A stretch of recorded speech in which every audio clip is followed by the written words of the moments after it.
All around you, you can see the built legacy of an immigrant community populated by Huguenots. Nadia Valman and Professor Miles Ogborn. Tens of thousands of Huguenots came to England in the late 17th century, and they called themselves refugees, a French word, and from that the word refugee has passed into our own language. They were seeking refuge as Protestants from a country which was persecuting them. They were involved in the silk weaving trade, and they were barred from trade activity in the City of London by the guilds. So they had to set up outside the City of London, but they wanted to be as close to it as possible. And they developed Spitalfields. What you can see now in terms of the physical fabric of this area is really quite a partial view if you take the Huguenot community as a whole. What you can see on Folgate Street, Fournier Street and Princelet Street are the houses of the master weavers.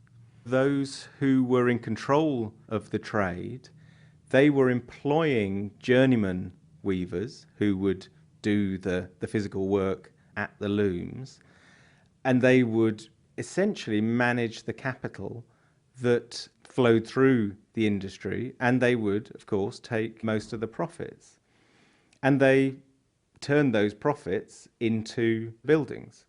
And the buildings that you see are statements of mercantile respectability.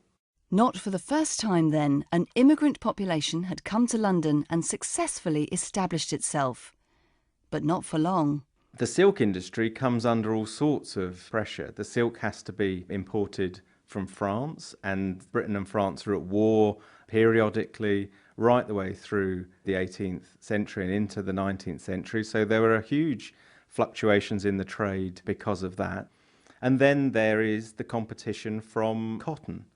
So when printed calicos and cottons become cheaper and cheaper, then silk becomes uneconomic. And Spitalfields enters a spiral of decline that lasts the best part of 150 years, until it began to be gentrified in the 1980s. We're moving on down Princelet Street now, and then right onto Brick Lane, and one of the area's most famous buildings, the Brick Lane Mosque.